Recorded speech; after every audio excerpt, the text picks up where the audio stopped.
നമ്മൾ ഇന്നലെ കമ്മനഹള്ളിയിലെ ഷോപ്പിംഗ് വിശേഷങ്ങളല്ലേ പറഞ്ഞു നിർത്തിയിട്ടുണ്ടായിരുന്നത്.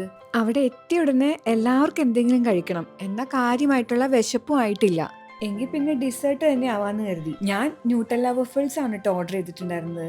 ഡിഞ്ചു ആണെങ്കിൽ ചോക്ലേറ്റ് ചുറോസും, സച്ചും അബിയാണെങ്കിൽ മാംഗോന്റെ ഈ ഒരു ഐറ്റം ആണ് ഓർഡർ ചെയ്തിട്ടുണ്ടായിരുന്നത്. ഇതിന്റെ പേര് ഞാൻ മറന്നുപോയി, പക്ഷെ നല്ല ഫ്രഷ് മാംഗോ ഒക്കെ ഇട്ടിട്ടുള്ള ഒരു ഐറ്റം ആയിരുന്നു. നല്ല ടേസ്റ്റ് ഉണ്ടായിരുന്നു. ന്യൂട്ടല്ല വഫിൾസും അടിപൊളിയായിരുന്നു. ചോക്ലേറ്റ് ചൊറോസ് മാത്രം എനിക്ക് അത്രയ്ക്ക് അങ്ങോട്ട് ഇഷ്ടപ്പെട്ടില്ല.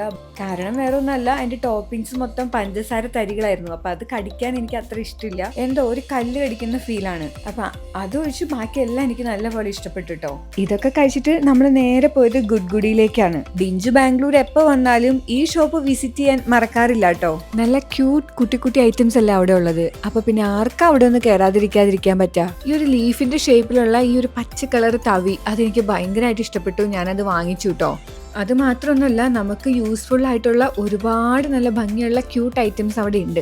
ഈ ബിനീസോ ഗുഡ്ഗുഡി ഇങ്ങനെയുള്ള ഷോപ്പിൽ കയറുമ്പോൾ നമുക്ക് വല്ലാത്തൊരു ഹാപ്പിനെസ് ആണ് കേട്ടോ. നമ്മളിതൊന്നും വാങ്ങിച്ചില്ലെങ്കിലും ഇതൊക്കെ കാണാൻ തന്നെ നല്ല രസമാണ്. ലാസ്റ്റ് ടൈം ഡിഞ്ചു വന്നപ്പോൾ ഇവിടെ നിന്ന് ഒരുപാട് ഐറ്റംസ് വാങ്ങിച്ചിട്ടുണ്ടായിരുന്നു. അതുകൊണ്ടാണോന്ന് അറിയില്ല, ഇപ്രാവശ്യം അധികം ഒന്നും വാങ്ങിച്ചില്ല. കുറച്ച് ഐറ്റംസ് മാത്രമേ വാങ്ങിച്ചിട്ടുള്ളൂ. മുള്ളഞ്ചക്ക ആരെങ്കിലും ടേസ്റ്റ് ചെയ്തിട്ടുണ്ടോ? നമ്മുടെ വീട്ടില് പറമ്പിൽ ഇത് പണ്ട് ഉണ്ടായിട്ടുണ്ട്, പക്ഷെ അത് ടേസ്റ്റ് ചെയ്യാൻ പറ്റിയില്ല. അപ്പോഴത്തേക്കും കാക്കയോ അണ്ണാനോ ആരോ കൊണ്ടുപോയി.